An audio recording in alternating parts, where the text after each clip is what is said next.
자, 우리 베드로후서 1장 1절로 2절 말씀을 조금씩 당겨주세요. 앞으로 1장 1절로 2절 우리 합독하실게요. 예수 그리스도의 종과 사도인 시몬 베드로는 우리 하나님과 구주 예수 그리스도의 의를 힘입어 동일하게 보배로운 믿음을 우리와 같이 받은 자들에게 편지하노니 하나님과 우리 주 예수 그리스도를 알므로 은혜와 평강이 너희에게 더욱 많을지어다. 아멘. 오늘 우리가 베드로후서를 이제 들어갑니다. 오늘부터 들어가는데 오늘은 베드로후서 서론 부분을 살펴봅니다.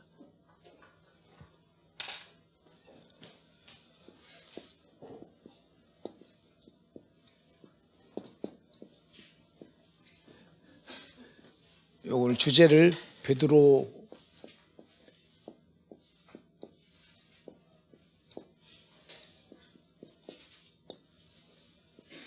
베드로후서 서론, 그런 주제로 한번 우리가 은혜를 나눠볼 텐데요. 이 서론은 인사예요, 인사. 사도 베드로가 지금 이 편지를 보내면서 문안 인사하는 내용인데, 자, 우리가 한번 신약 성경을 먼저 이 베드로후서는 공동서신이라고 그래요. 공동서신. 자, 우리가 이 신약 성경은 편지로 이루어지는 말씀이 많은데요. 신약 성경을 크게 두 가지로 나눠요. 역사서와 그리고 서신서로 나눠요. 이 역사서에는 마태, 마가, 누가, 요한, 그리고 하나가 더 들어가는데 사도행전이 여기 들어가요. 서신서는 뭐 우리가 잘 아는 대로 로마서부터 시작해서 로마서, 또 갈라디아서, 에베소서, 골로새서, 빌립보서, 에베소서, 빌립보서, 골로새서, 데살로니가전서, 데살로니가 후서, 그리고 디모데전서, 디모데후서, 그리고 이 디도서, 그 다음에 빌레몬서, 몬이죠, 빌레몬서.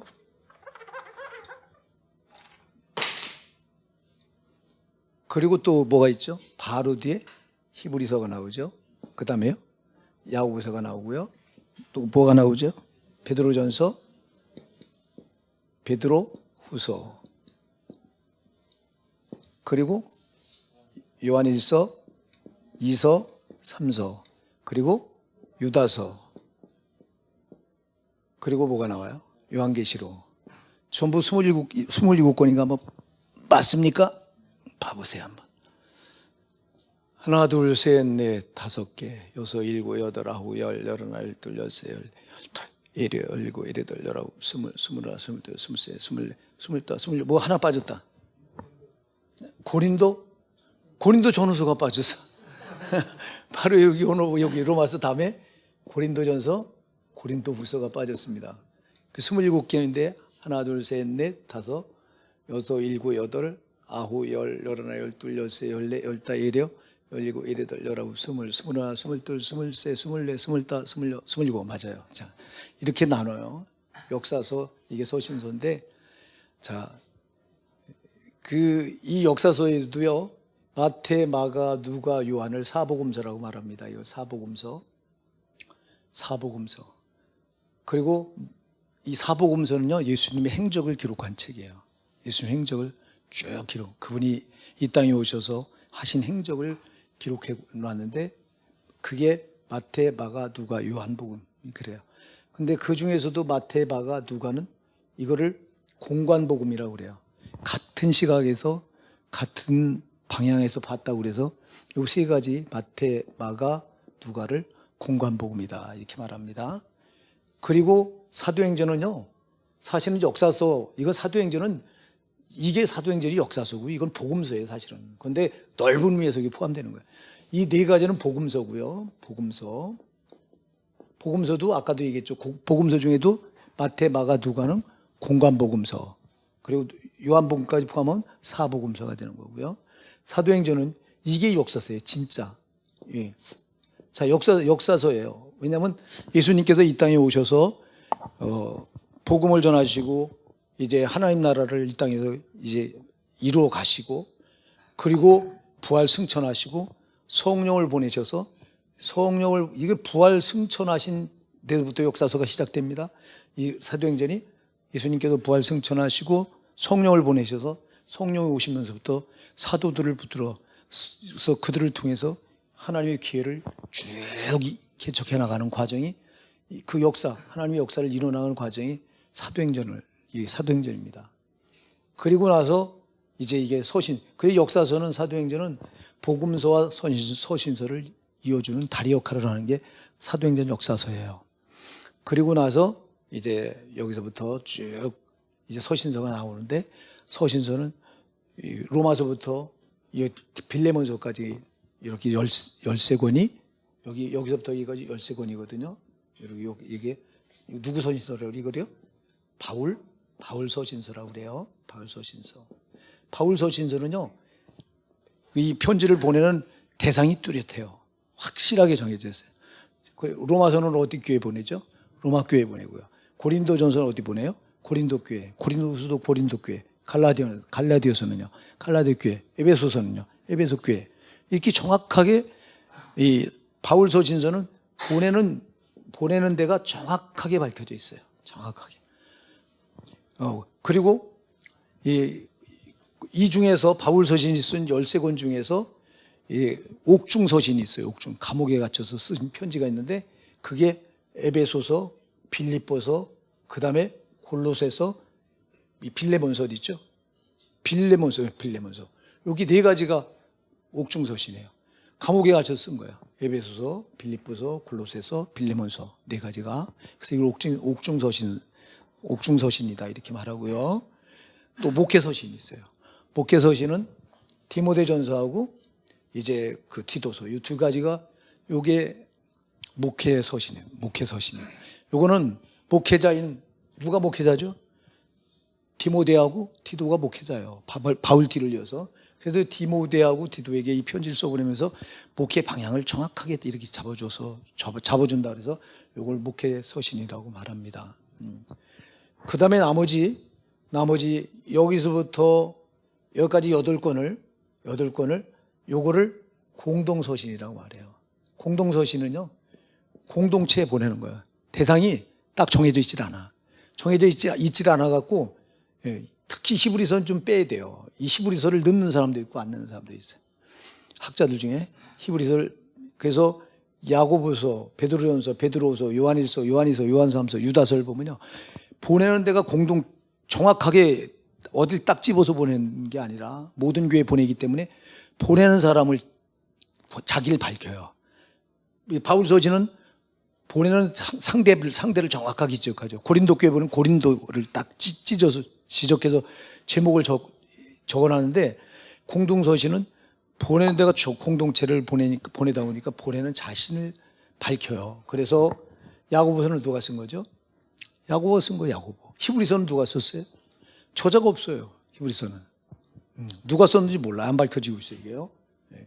많은 학자들이 바울이 썼다 그러는데 바울이 쓴 게 아니에요. 바울의 서신은 여러분들이요, 인사가 13권을 여러분 다 보세요. 13권이 맨 앞에 서론 부분에 꼭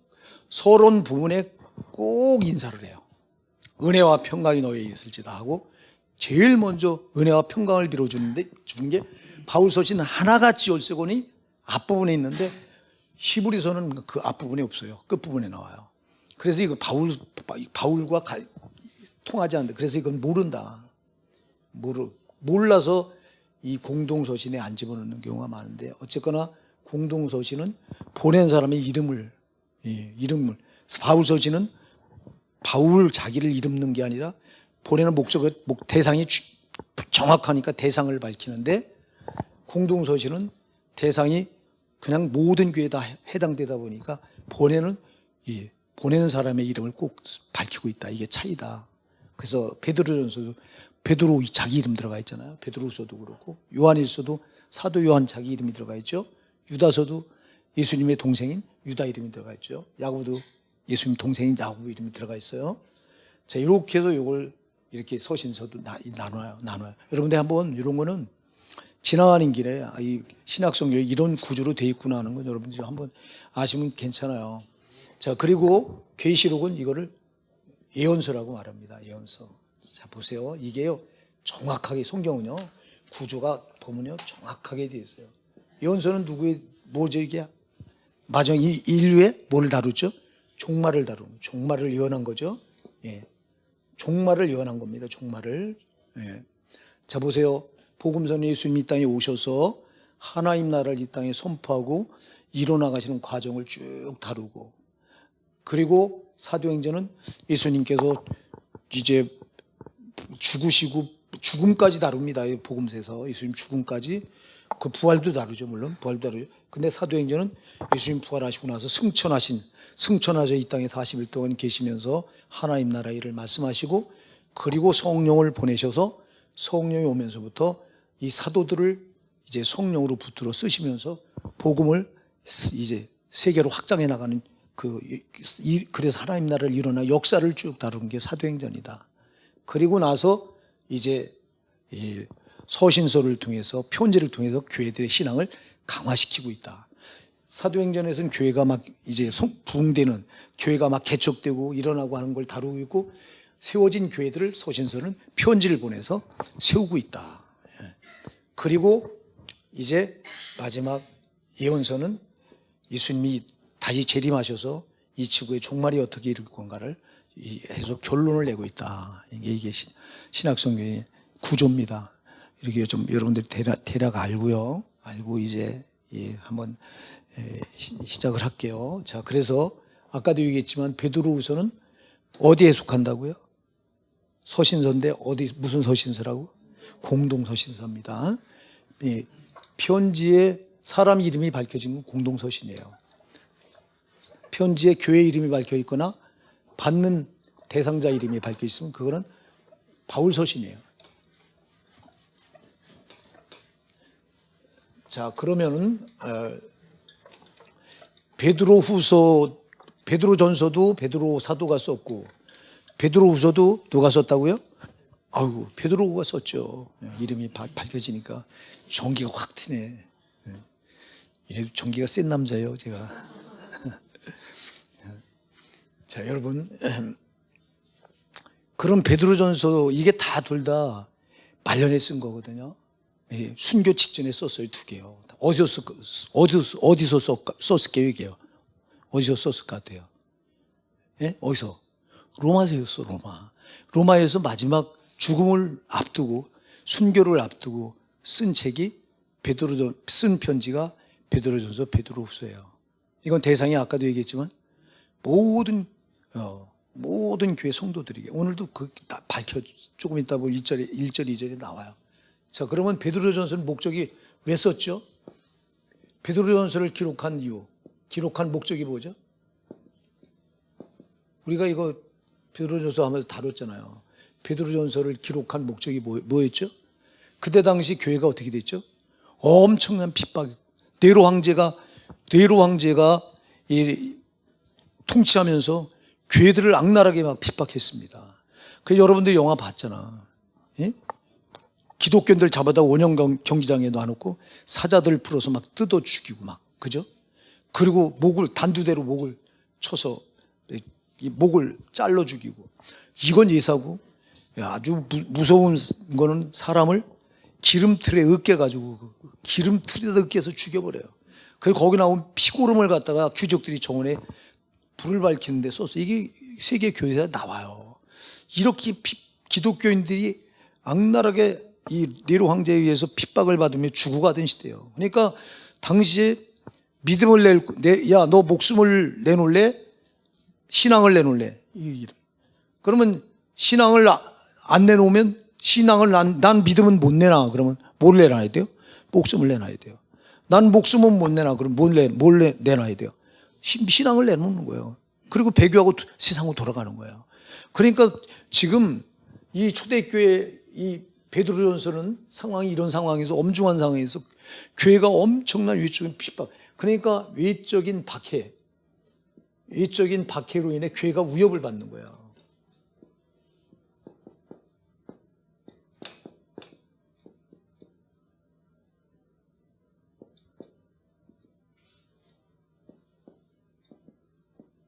위협을 당할 때 성도들을 격려하기 위해서 쓴 거예요, 이게요. 네.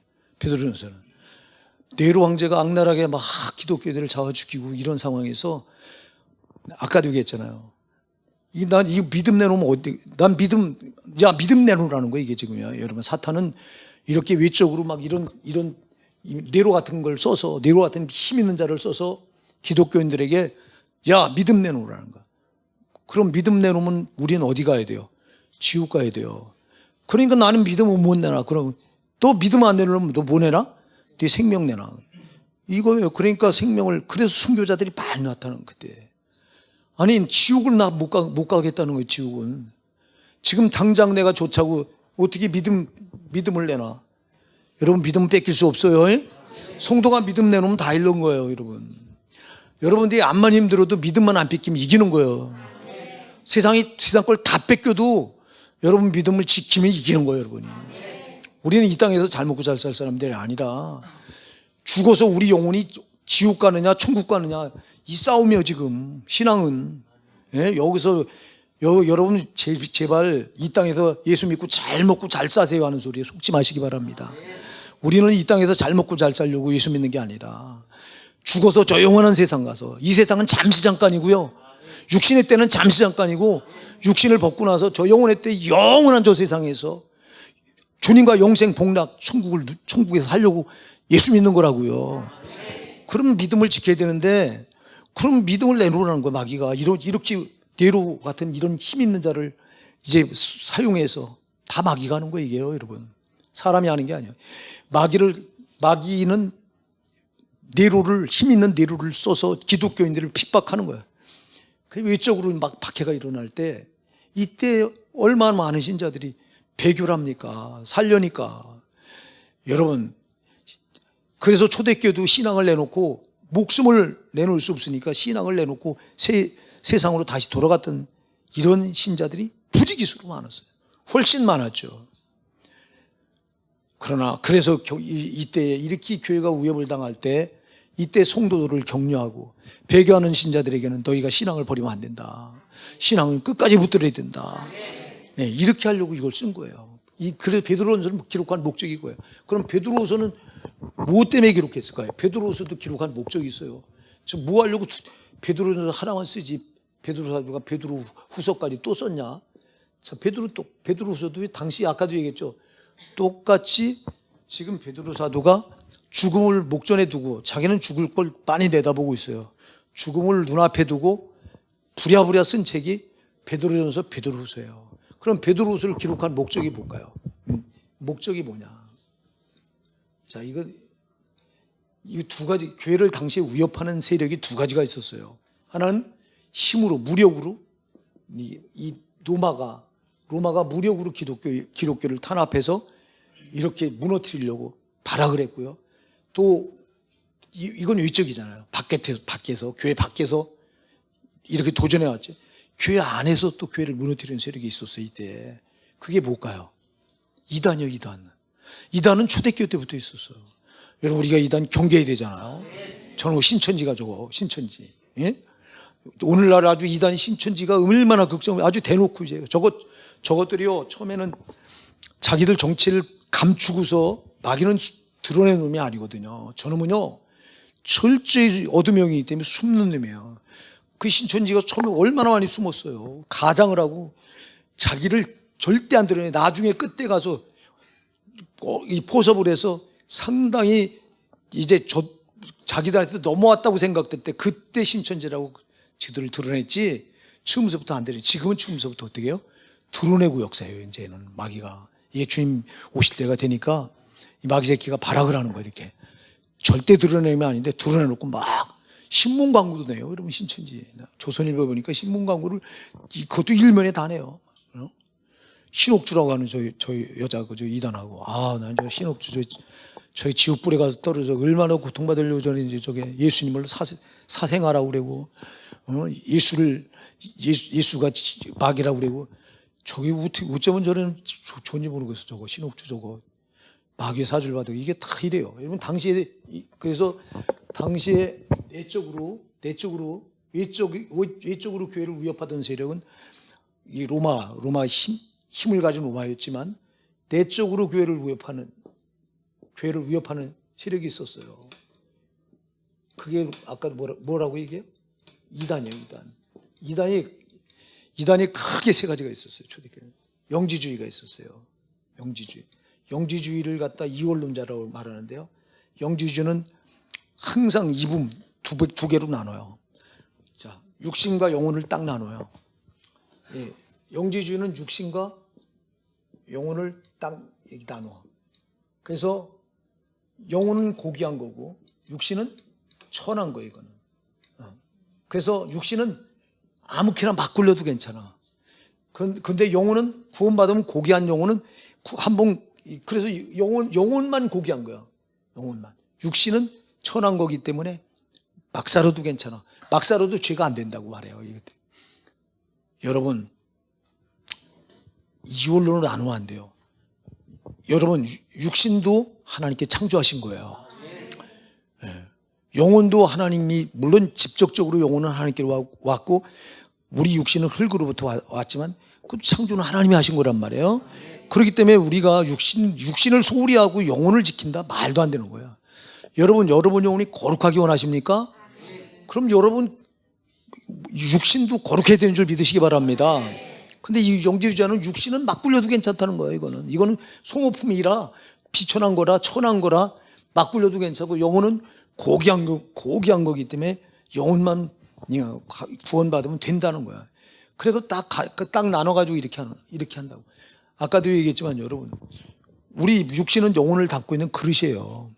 그럼 그릇이 지저분한데 그 안에 여러분이 여기 컵 있어. 이 컵을 지금 우리 재현 집사가 여기다가 이렇게 음료수를, 이게 음료수가 아닙니다. 이게 접니다. 이게 뭡니까? 무슨 삼이지? 홍삼? 네, 홍삼을 탄 거예요. 그러면 여기다가 만약 이 그릇이 더럽다면 여기 이 홍삼 다 먹는 게 이게 더럽까요? 깨끗할까요? 더럽죠. 이것도요. 그럼 우리 육신이 더러우면 우리 안에 있는 영혼은 더러울까요? 깨끗할까요? 더러운 거요. 아니, 더러운 그릇에서 뭘 담아도 더러워지지. 깨끗한 그릇에 담아야 깨끗해지지. 아멘? 그러니까 영주주의자들은 이걸 모르는 거예요. 육신은 천한 거고 육신은 그냥 소모품이니까 육신은 막 더러워도 괜찮다는 거야. 영혼만 깨끗하면 돼. 아니, 영혼을 담고 있는 그릇이, 육신은 영혼을 담고 있는 그릇인데 그릇이 지저분하면 그 안에 담고 있는 것도 지저분한 거거든요. 그래서 여러분 잘 기억하세요. 여러분 육신을 거룩하게 해야 되는 이유가 여러분 영혼 때문인 줄 믿으시기 바랍니다. 육신을 함부로 굴리고 어떻게 영혼이 깨끗할 수 있어요? 말도 안 되는 거지. 응? 그래 영주주의자들이 이렇게 교회 안에 들어와서 이렇게 가르쳐갖고 초대교회 때도 막, 야, 육신은 막 굴려도 괜찮아. 육신은 죄를 져도 아무 상관이 없고, 그래 영혼만 고귀한 거니까 영혼은 구원받았으니까 돼. 이렇게 막 가르친 거예요. 막 영주주의자들이. 또 하나 이단이 있었는데 그게 뭐냐면 그게 유대 거짓 교사들이에요.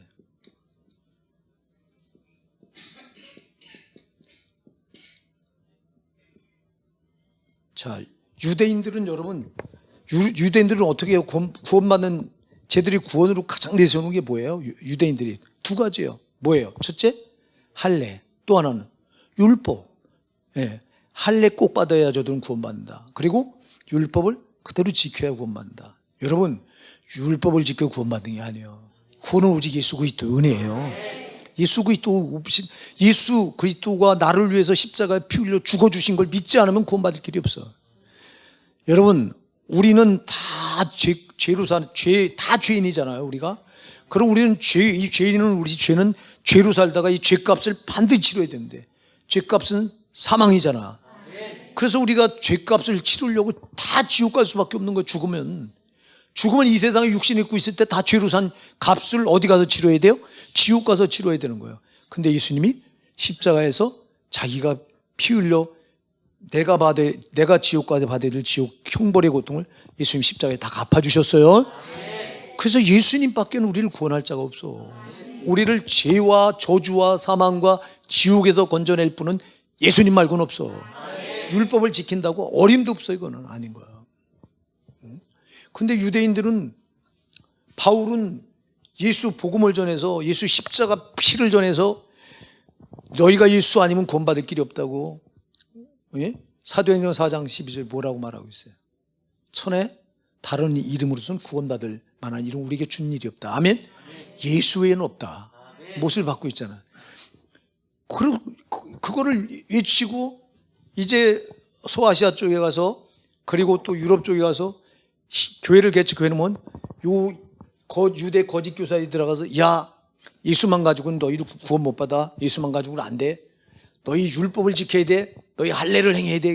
이렇게 가르치니까 초대교회 성도들이 막 헷갈리는 거야.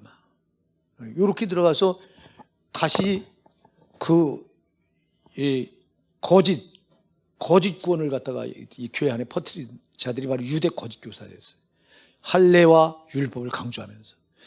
바울은 할례, 율법 다 폐기된 거고, 그걸로 구원받는 게 아니라 오직 예수를 믿어야 구원받는다고 가르치는데, 이것들은 들어가서 실컷 바울이 해놓은 복음을 다 무너뜨리는 거야. 다시 율법으로 돌아가게 하고, 다시 할례를 행해야만 된다고 이렇게 해가지고. 또 하나가 있었는데, 여러분이 잘 아는 니골라당. 우리가 요한계시록에 가서 보면요, 요한계시록 2장에 가서 보면 제일 먼저 편지를 예수님께서 에베소 소아시에 있는 에베소 교회에 써보내시죠. 써보내시면서 거기서 칭찬하는 게 나옵니다. 에베소 교회를 칭찬해. 너희가 니골라당의 교훈을 잘 막아냈다. 이렇게 칭찬해요. 자, 니골라당이 여러분, 니골라당 여러분 핸드폰에 이렇게 열어보세요. 네이버에 한번 쳐볼래요? 니골라당이라고 쳐보세요. 그리고 한번 나오는 대로 읽어보실래요? 니골라당, 이 이단이에요. 이게요. 초대교회에 있던 이단.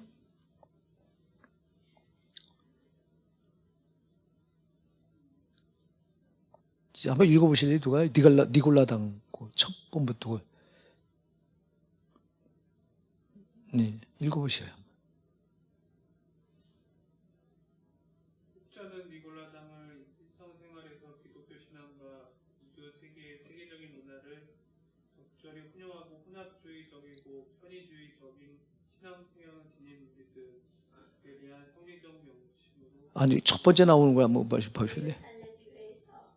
네. 봉사를 위해 제비뽑기로 선출된 7명의 지도자 가운데 한 사람이 사도행전 1장 5절. 그거밖에 안 나와요? 그 정의가 나올 텐데. 니골라당이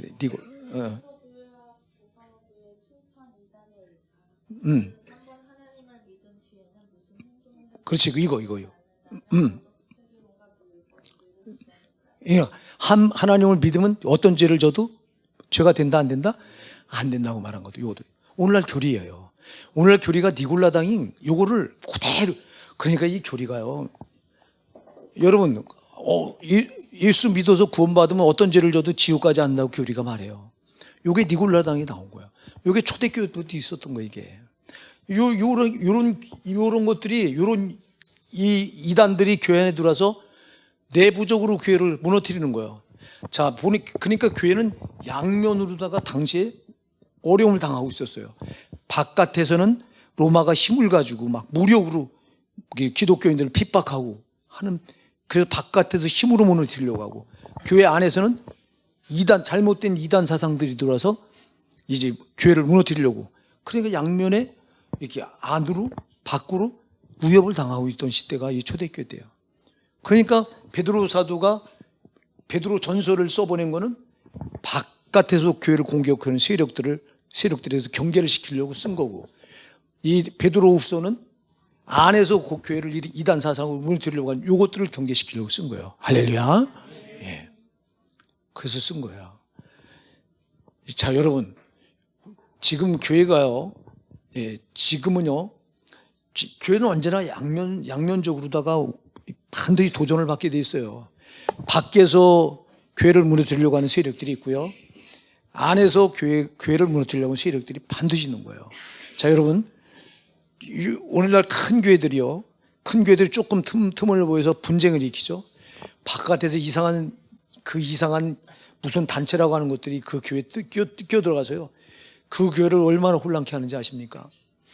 참, 그래서 밖에서 저것들이 개입하지 못하도록 막아야 되는데, 성도들이 나눠갖고 그걸 끌어들여, 이렇게.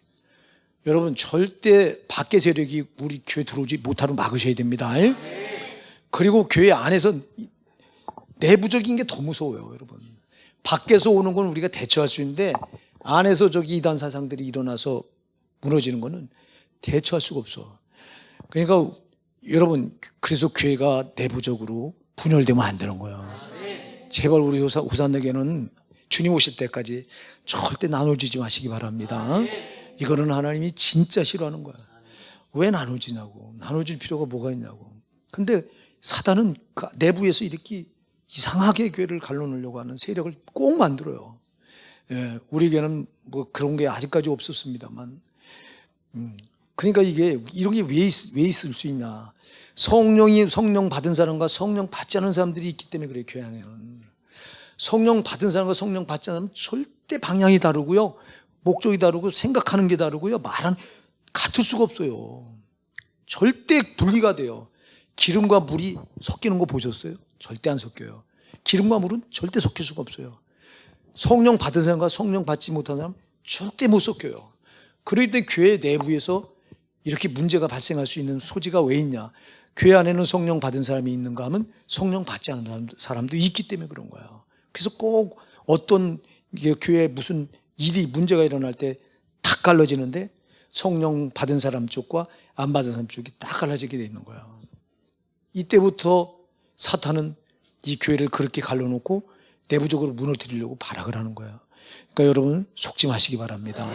가정도 똑같아요. 가정도 성령 받은 사람과 예수 믿어 거듭난 사람과 그리고 그렇지 않은 쪽을 딱 갈라서 꼭 거기서부터 문제가 일어나게 만들어요. 그래서 온 가족이 다 예수 믿고 성령 받는 게 얼마나 중요한지 모르는 거예요. 온 가족이 예수 믿고 성령 받으면 똘똘똘 하나로 돼요. 하나. 성령 안에서 나눠질 수가 없어요. 이거는 잠깐 나눠졌다가도 다시 하나가 돼요. 사탄은 성령의 사람들을 절대 끝까지 못 나눠요. 그래서 여러분이 가정이 복음화되는 게 얼마나 중요한지 모릅니다. 여러분들이 예수 믿으시는 우리 권사님들은 뭐 수도 없이 체험하셨을 거예요. 항상 보면 불신자들이 안 믿는 내 남편, 내 자식이 꼭 발목 잡고 신앙생활 못하게 하지. 그럼 이것 때문에 가정의 풍파도 꼭 이것 때문에 일어납니다. 다른 것 때문에 일어나질 않아요. 성령 받은 사람과 성령 없는 사람은 누가 그들을 붙들고 써요? 마귀가 붙들고 쓰지, 당연히. 그러다 보니까 탁탁 나눠지는 거예요. 교회 안에도 똑같아요. 가정도 똑같아요. 그래서 이 교회도 성령 받은 사람들이 훨씬 우세해야 되고요. 가정도 성령 받은, 그래도 예수 믿는 사람 숫자가 많은 곳에 가정도. 안 믿는 불신자는 한 명밖에 없고, 나머지 다 그럼 믿는 세력이 믿는 성령 받은 쪽이 더 크면 이쪽이 이기는 거예요. 그러나 이왕이면 다 복음화가 돼야 돼요. 그래서 여러분들이 이 내부, 여러분 자신도 그래요. 여러분 자신도 밖에서 누가 공격해 올 때 내가 신앙을 지키는 건 쉬워. 근데 여러분 내부에서, 여러분 마음에서 불신앙의 요소들이 여러분 마음에 차 있으면 이건 못 이겨요, 여러분들이. 그래서 여러분 마음을 천국으로 만들라는 거예요. 그래서 여러분 마음에 미움이 있으면 빨리 제거하고, 또 여러분 마음에 정욕, 탐욕이 있으면 제거해버리고, 여러분 마음에 또 교만이 있으면 제거해버리고, 그래야 여러분을 못 이런 것들이 여러분 마음을 지배하면 여러분 벌써 이미 저는 밥이 돼 있는 거예요. 그래서 내부가 더 무섭습니다. 내부의 적이 더 무서운 거예요. 우리나라도 똑같아요. 나라도 똑같아요. 지금 오늘 신문에 보니까 간첩단을, 지금 대규모 간첩단이 정치인들이 포함되어 있는 대규모 집단 간첩단을 적발을 해서 지금 추적에 들어갔더라고. 근데 규모가 역대 최고일 거라고 지금 신문에 나왔어요, 오늘.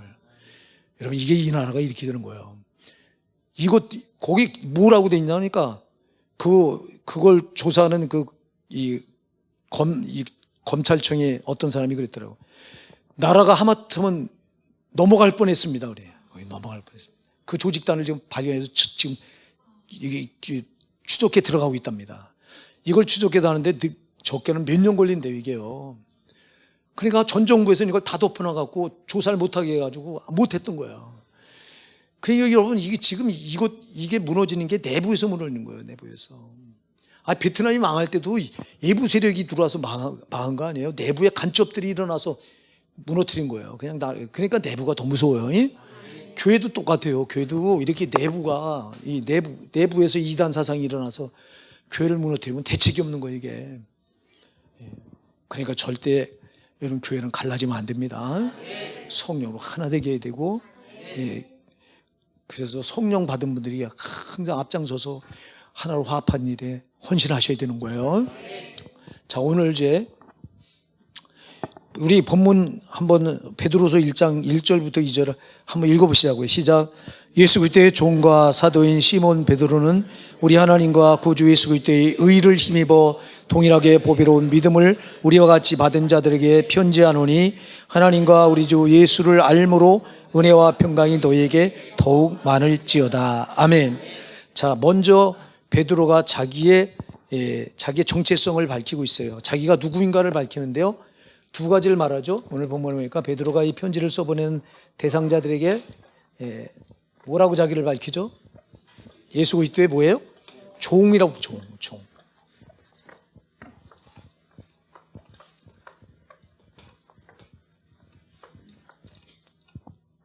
아이고, 이게 자꾸 여기서 저기가 튄다. 자, 베드로 사도가 자기 정체성.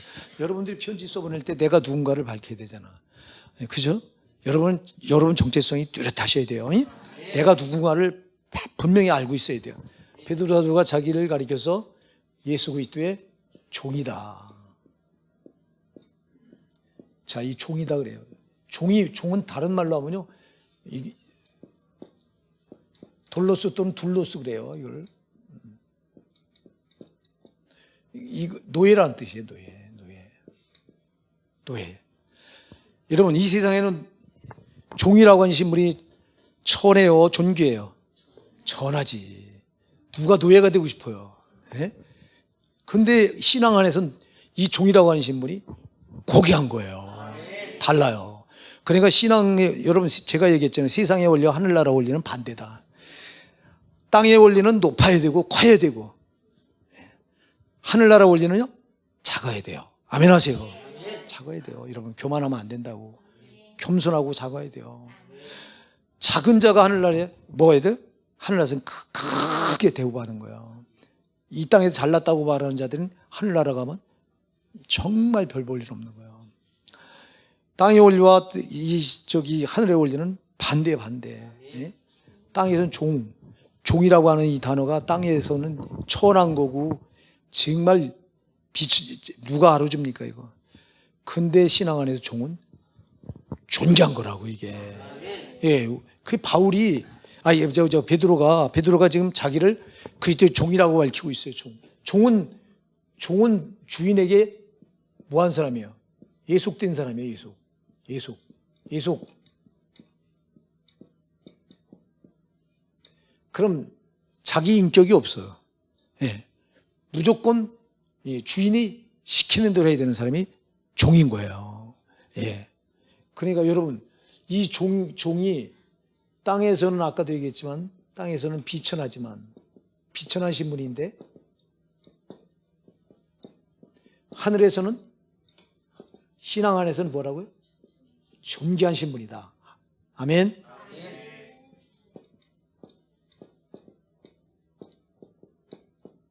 왜 존귀합니까?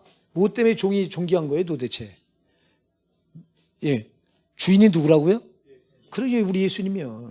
주님이 그러니 종이라고 말할 때 나는 누구의 소유입니다, 이 말이에요.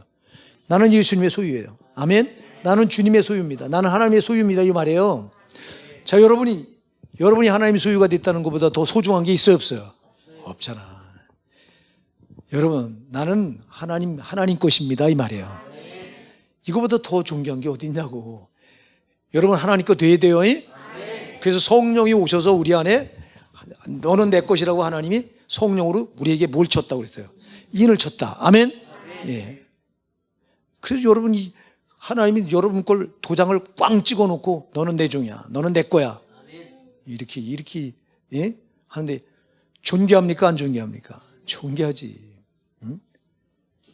여러분이 바로 오늘 이 사도 베드로가 당당히 밝히는 나는 그 예수 그리스도의 종이라고 하는 이 정체성이 바로 여러분께 되기 바랍니다. 나는 종입니다. 그래서 우리가 예수님을 뭐라고 불러요? 주님 이렇게 불러요. 주님. 나의 주인이란 뜻이에요. 정말 여러분 그리 믿으십니까? 정말 여러분 진짜 그렇잖아. 나는 그분이 나를 피로 값주고 사셨으니 나는 그분 거잖아요. 피로 값주고 사셔서 그것도 모자라 성령으로 내 안에다 도장을, 내 마음에다 도장을 꽝 찍어놨다고. 요한계시록에 여러분 이마에 새겨놨다고 그랬어. 할렐루야. 이마에. 마귀도요 너는 내 거라고 어디다 새긴다고 그랬어요? 이마에다가 666, 그리고 오른손에다 666을 새긴다고 그랬어요. 우리 하나님도 어디다 새긴다고요? 이마에 새겨. 아멘? 이마에. 우리는 못 보는데 전자로 가서 들여보면 이게 보이듯이 하나님은 다 알아. 성령은 다 알아. 여러분 이마에 하나님 도장이 있길 바랍니다. 그래서 여러분이 하나님의 종이 되시기 바랍니다. 하나님이 종이라는 게 이렇게 존귀한 거예요. 하나님 내 거, 하나님 나는 하나님 건데 뭐 하나님. 또 하나 이게 종이라고 하는 뜻이 뭐냐면요. 종은 누구의 일을 하죠? 내 일을 합니까? 주인의 일을 합니까? 오직 주인의 일만 하는 거예요. 그러면 우리는 종이라고 하는 뜻은 나는 예수님 거다. 예수님의 소유다. 또 하나는 나는 누구 일을 하는 자다? 예수님의 일을. 예수님의 일하는 자다. 이야, 예수님을 수종들어 드리는 자가 종이에요. 아멘? 이야, 여러분 세상의 만왕의 왕이신 우리 예수님 창조 주신 그분을 수종들어 드리는 것보다 귀한 게 있어요? 없어요? 없지. 근데 여러분 이 사명을 왜 그렇게 소홀히 여기지 않는 거예요? 왜 그렇게 소홀히 여기는 거예요 도대체? 귀중히 여기지 않고. 여러분 직분이 소중합니다. 여러분 정말 여러분들이 받은 그 직분은요 너무너무 고귀한 거예요. 그 직분이 종이기 때문에 내가 종은 주인의 일을 하는 사람이라니까. 그냥 주인의 일하는 걸, 주님의 일을 하는 걸 우리는 뭐 다른 말로 뭐라고 말해요? 이걸 사명자 여러분요. 그 사명은 바로 직분과 연결이 되는 거야. 나 같은 게 뭐라고 목사의 직분을 줘서 이렇게 주님이 일하게 하시냐? 나 같은 게 뭐라고 장로의 직분을 줘서 주님의 일을 하게 하시는 거예요 도대체. 나 같은 게 뭐라고 권사의 직분을 주셔서 이렇게 주님의 일을 하게 하시는 거예요. 내가 종이기 때문에. 그래 여러분 내가 주님의 종이라는 게 너무너무 고귀하잖아요. 그 고귀한 이유가 두 가지 때문이야. 종이라고 하는 단어는 나는 주인의 것이다.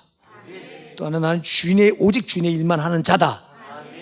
그러니 여러분 세상 일은 그러니까 여러분 일이 바뀌어진 사람이 성도예요. 제발 여러분이 성도가 되었다면, 거듭난 성도가 되었다면 여러분들은 내일 안 하고 세상 일에 그냥 목을 매지 마시고 어떻게 하면 내 주인이신 주님의 일을 해야 될까 하고 주님의 일에 목을 매시는 여러분 되기 바랍니다.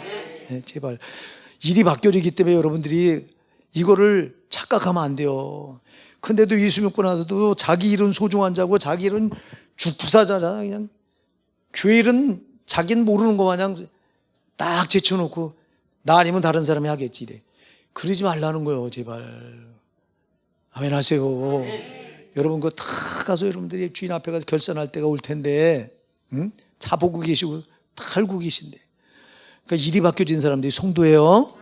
여러분들이 죽자사자 내가 할 일은 내 주인이신 주님의 일 하는 거다 하고 주님의 일이 곧 교회 일입니다. 여러분 교회 일을 열심히 해보세요. 여러분 내가 주인이신 나의 주인이신 주님의 일을 열심히 하면요 주님은 내 일 해주시는 거예요. 그 김기동 고구마 전도왕인 그 김기동 집사가 그랬잖아요. 그죠? 자기가 하나님이라니까 하나님 가장 좋아하시는 일이 뭐예요? 전도지 영혼 살리는 일. 자기가 그것 때문에 오셔서 십자가에 죽으셨기 때문에. 그러니까 자기는 주님이 가장 기뻐하시는 일이 전도니까 자기는 주님 기뻐하시는 일을 하니까 주님은 자기를 해주더라는 거예요.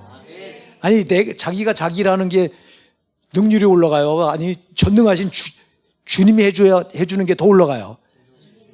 그러니까 저 사람이 현명한 사람이요. 저 사람이 진짜 똑똑한 사람이라니까. 아니 나는 죽자다자 주님이 주인인 나의 주인인 주님이라 하니까 주님이 자기 일 해주니까 자기 일은 그냥 술술술 되는 거예요. 우리가 고백하는 거 들었잖아요. 그 간증하는 거 들었잖아. 여러분, 그래서 우리 바울이 자꾸 바울이 입에 뱉어 아주. 예, 베드로입니다. 베드로. 베드로가 지금 자기 정체성을 예수 그리스도의 종이라고 밝히는 건 정말 어마어마한 존귀한 자기 얼마나 존귀한가를 밝히는 거예요. 종은 세상으로 볼 때는 종은 천하지만 이 신앙 안에서 볼 때는 정말 이렇게 고귀한 거라고. 왜냐하니까 종이란 건 나의 주인인 주님, 난 주님의 소유다. 나는 또 오직 나의 주인인 주님의 일만 하도록 부름받은 자다. 이런 뜻이기 때문에 존귀하다는 거예요, 종이. 또 하나 그 사도 베드로가 자기 정체성을 또 뭐라고 밝히죠? 거기다가 사도라고 밝히죠. 사도. 이거 두 개 정체성이 여러분에게 그냥 해당됩니다. 사도가 무슨 뜻이라고? 이거 제가 여러 번 얘기했죠. 사도가 무슨 뜻이라고 그랬어요? 사도. 예수님께 보냄을 받은 자. 따라하세요. 예수님께 보냄을 받은 자.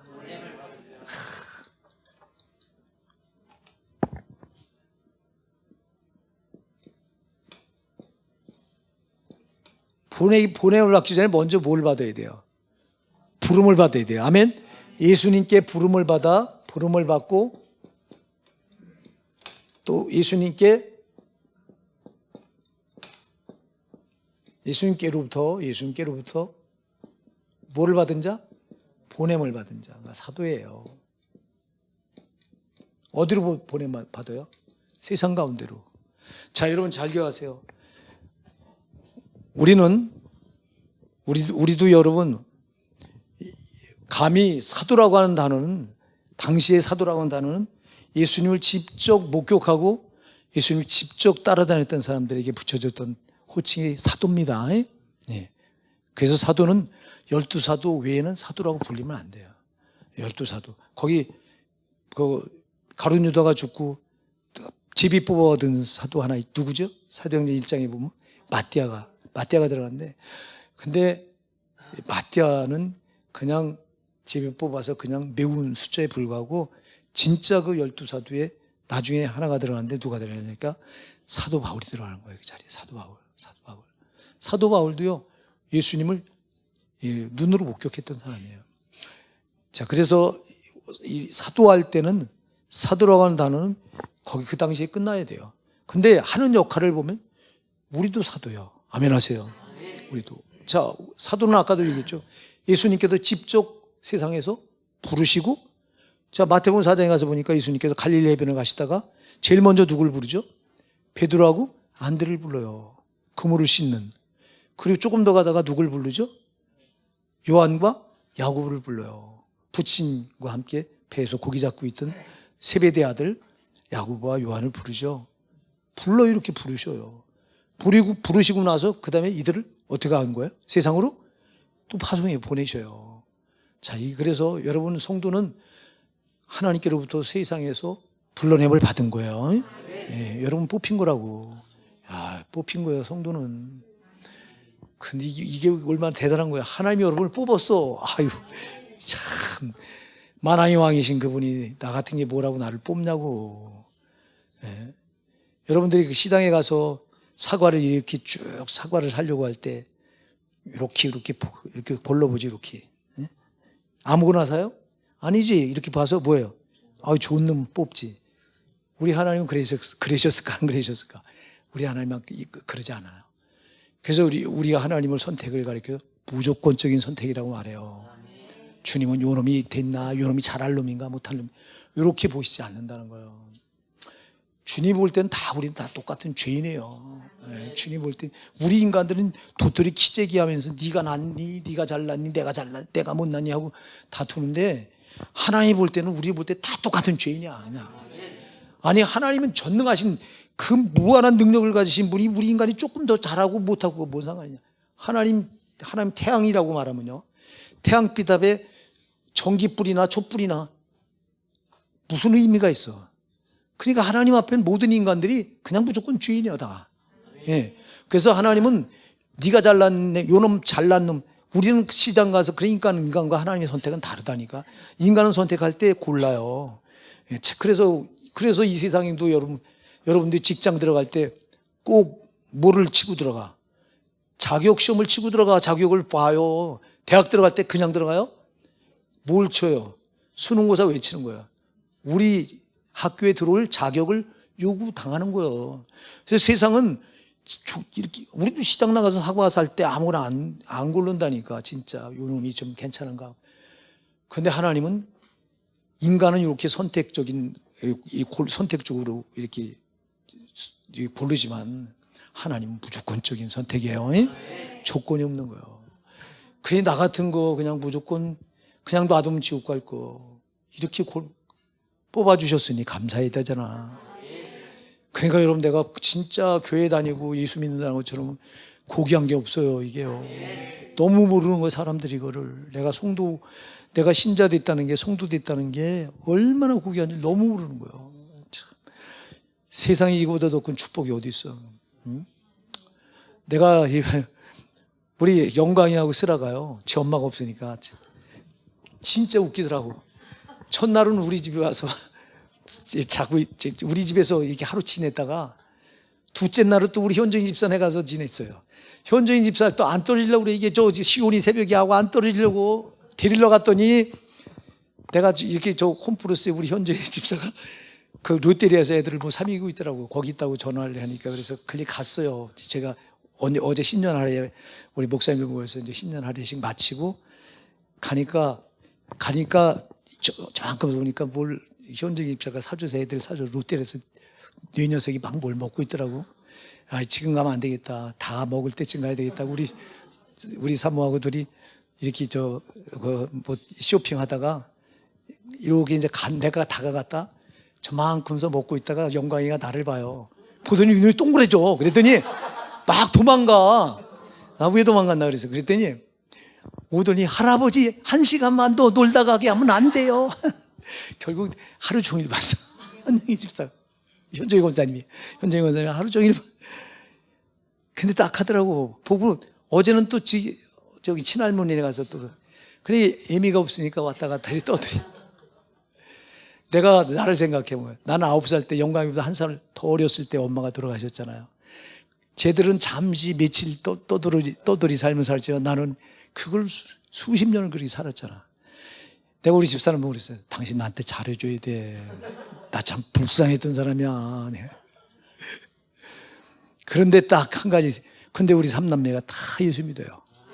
그 구박받고 그렇게 제 동생도 인천에서 목회하는 목사고, 제 동생이 저보다 먼저 목사가 됐죠.